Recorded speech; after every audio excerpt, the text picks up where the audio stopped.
Hi guys, and welcome to this tutorial on painting crocus. I'm just gonna start out by telling you what I'm using in this tutorial. I'm using a sketchbook from Mossery. It's a watercolor paper and I think it's 200 grams and it works really well. Then I have a pencil. This is a 2B, but use whatever pencil you have. We're going to erase it anyways, just not too soft. An eraser. Obvious. This is Faber-Castell, but use whatever you have. Then we have some fineliners, two fineliners here. These are a micron and a Staedtler, sizes 03 and 01. 01, 03, there. The brands are different, which can seem weird, but it doesn't really matter. What matters is what it says on the side, and that is if it's waterproof and light fast. So if you have a fine line at home, check out if it's waterproof, because that's pretty important when we are working with water. Then I have a round synthetic brush here, size 5, and this works really well. It has a nice pointy head tip. Then of course water and a cloth to dab. And then I have a piece of flower, a crocus here, for reference. I like having real flowers for references. Of course, that's not always possible, but I love it, and I love a crocus. When I see it, I always buy it. So I encourage you to get real flowers if you can, but of course not necessary. Here we have the, of course we're going to start with the sketch. I grabbed my pencil and I'm just going to draw out the layout here, starting with the flower head. And I think this is a really good way to start a drawing or a sketch, to do the pencil sketch first, because fine liners can be a little bit unforgiving. As you know, you can't really erase it when you first get it down. So doing a sketch in pencil first can be really, really nice. And I know I haven't got any reference photo for you here, so either just sketch what I sketch, or go onto Unsplash or Pixabay or something like that and find a crocus reference as well, just to make sure you can see the bulb, because I'm going to draw that in as well. And this is a crocus that is kind of opening up, so you can see the petals in front and in the back. I know that I'm spending quite a lot of time on doing this sketch, but it is important, because, well, then we know how to place everything, so it makes it so much easier. Just put in some stamens as well, and then we can work on the stem, just going from the top. And you can see how when you kind of arrange the flower head, you can a lot easier place everything else accordingly. I'm going to add a small bud here next to it, and when you are doing floral sketches like this, I always love to include something else than just the full bloom. When we are sketching flowers, we are kind of capturing their soul is maybe a little bit of a stretch, but we're capturing their beauty. And the beautiful thing about flowers is not just the full bloom; it's the whole cycle of growth, from early bud to the wilted flower in the end. So it has so many stages of growth, and I think it's so beautiful to capture more than just the regular full bloom. We're kind of showing the respect to the flower that way. And if you ever saw any of my other tutorials, you will know that this is something I preach pretty regularly. And you can see a lot of my other tutorials here on YouTube. So that is a great way to start. Or you can check out the notes for this video in my blog. I'm going to put a link for that below, where you can also find my supply list, so you can easily go and find all the details and everything I'm talking about there. Just thought I'd tell you about that while I was drawing. But there I'm going to put some info. Now I'm going to grab my 01 Fineliner here, and I'm going to do a very quick outline, starting with the flower head here. And I do apologize for keeping my hand in front of the camera at some points. I'm gonna change that up for the next video, because that is a little bit annoying angle. I hope you'll stay with me, though you won't be able to see the entire sketching part here. I'm gonna walk you through it though. When you are doing your outlines, you want to work pretty fast and not be too careful. So don't be scared if you kind of leave holes in the in the line or something like that, because that actually just makes the flower more beautiful and imperfect, which is well, perfect. Flowers are not perfect at all. They are made from nature, and nature does not have straight lines or anything. So unless you are doing a cartoony version, I recommend you are just keeping it pretty sketchy, pretty quick. And if you want to see this process a bit more in detail, I actually have a free download guide for you, which is called How to Breathe Life into Your Florals, with just 5 tips on this process of doing the outlines, so you can see it a bit more in detail there. I'm gonna put a link for it below as well, so you can easily find it. And here I'm just working on the stamens, just a few dots, almost like small lines to show the small stamens there, and just outlining the bud there as well. And then we can work on the leaves. These are some very long, thin leaves on the crocus. And you can see how I'm really working fast, and even more fast here when it comes to the leaves, because they should just be sketchy and quick. And if you have, it's a good thing to think about your detail level.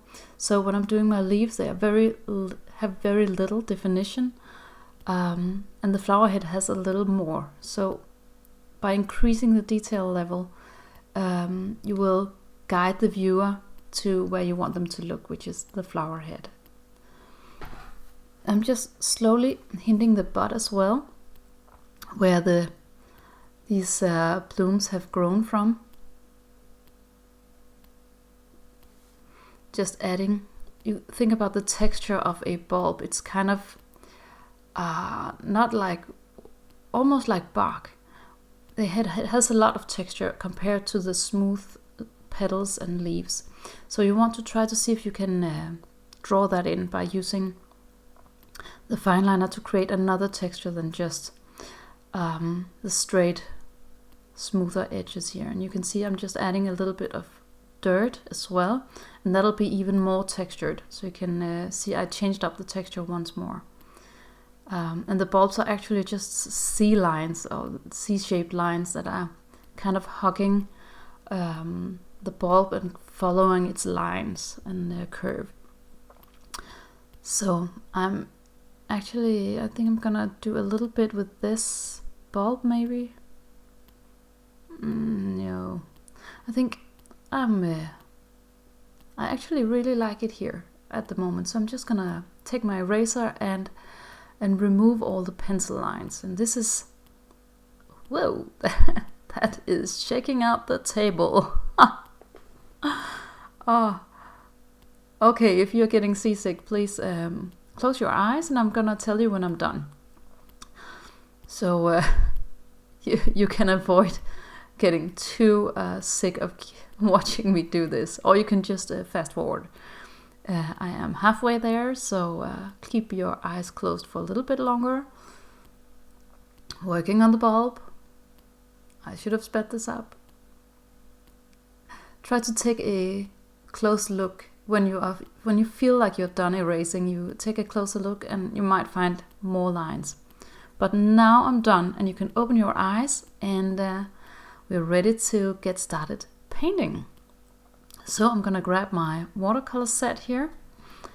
This is Daniel Smith paint, and I'm gonna use 4 different paints. I'm gonna use a Carbazole Violet, a Sap Green, a New Gamboge, and a Van Dyke Brown, which is a cool brown. And remember, you can find the supply list in the video notes. I'm gonna link to that below so you can find that. Oh, and while we are on messages, remember to subscribe to my channel when if you want to know when I post more tutorials, because that is a great way to be the first to know. See, I just wet the petal there with clean water and just dabbing in a little bit of the Carbazole Violet. And you can see how very little I'm actually doing to this. I'm not messing it up in any way, I'm just adding it to the water and letting it bleed. And this one I'm going to do that wet on dry, and back here as well. And you can switch that up however you like. But by adding, by doing leaves that are wet on dry as well as leaves that are, or petals that are wet on wet, you create a beautiful contrast between the leaves or petals, and that is just stunning. You can see how I'm just painting a few petals in water as well, and letting the water kiss the other petals, and that way getting a lighter tone of color when the color bleeds into it, which is really beautiful. And if I feel like it needs more, I can just drip in more color as while it's still wet. Just going to add a little bit of purple or violet here as well.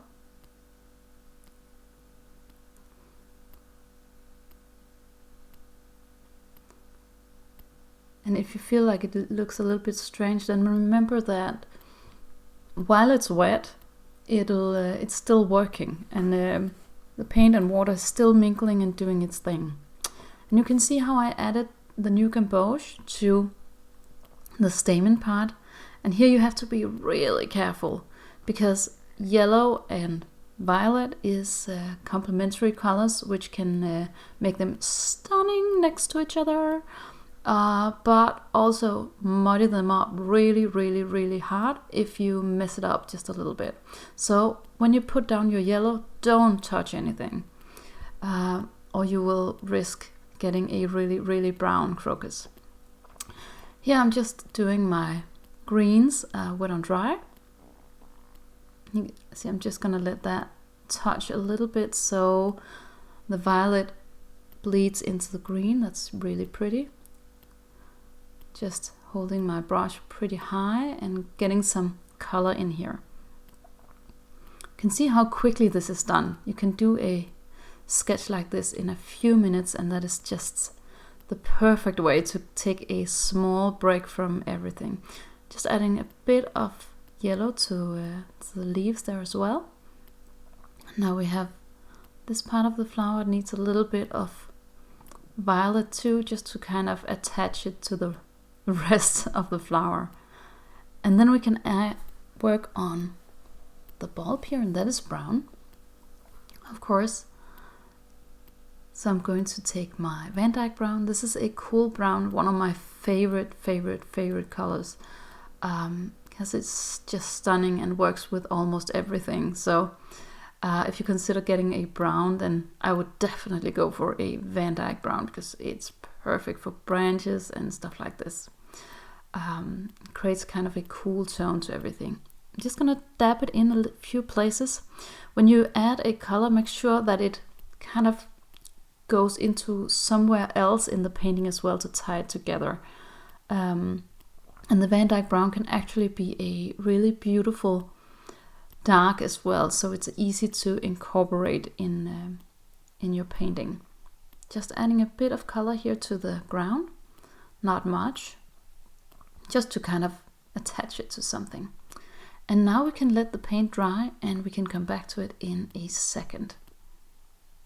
Now it's dry, and you have to make sure it's completely dry before going in with the fineliner. And I'm going to use my 01 again and just strengthen up some of the lines. And right here now I'm actually just looking at the at the flower. I'm gonna put some details to these petals, and I'm gonna do that by doing some kind of almost like curls here, small C lines that follow the curve of the petal and shows the shape. And you will be able to see this in so much more detail in the guide I talked about earlier, so make sure to grab that as well, so you can see it a bit more in detail there. Here just adding more lines, working from the outer edge of the petal and going inwards. And you can go the other way around as well, but it's good to start at an edge. You can see I'm going the other way around now. Just start with the outer edge or the inner edge and follow the curve of the petal. And don't draw all the way through like one line. Keep it light and kind of broken, and you'll get the best results.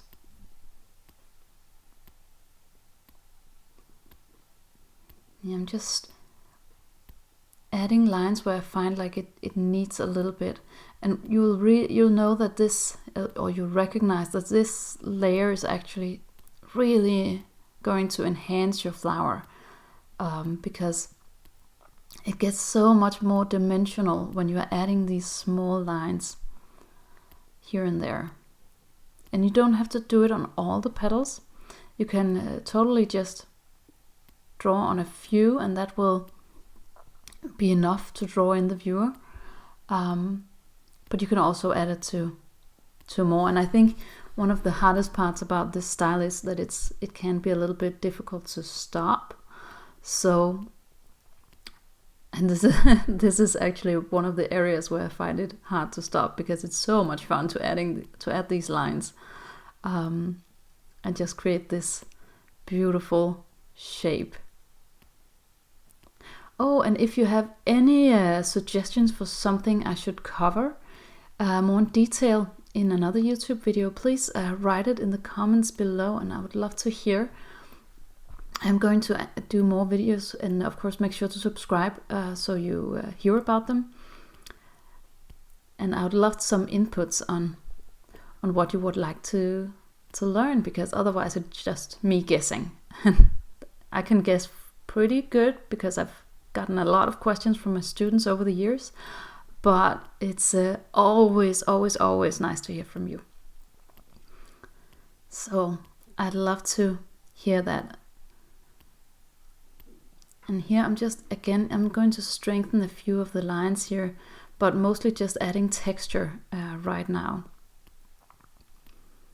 Doing a few lines here and there, keeping it sketchy, but a little more detailed.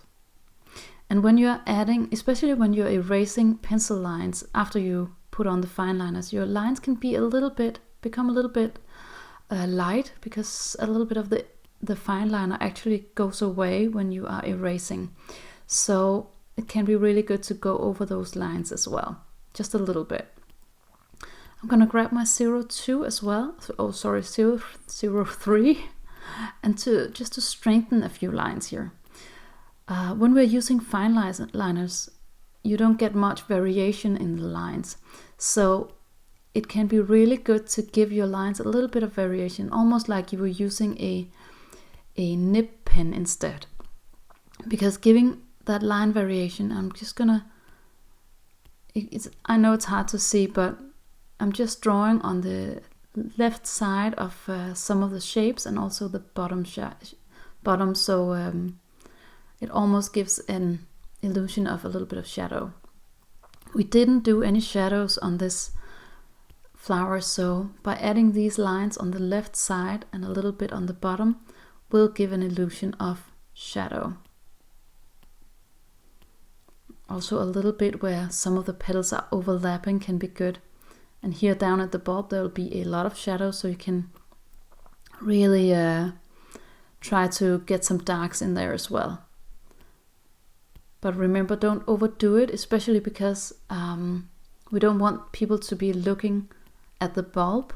We want people to look at the flower. So don't put too much detail in the bulb. And I think we're done now. That was a quick crocus for you, and I hope you liked it.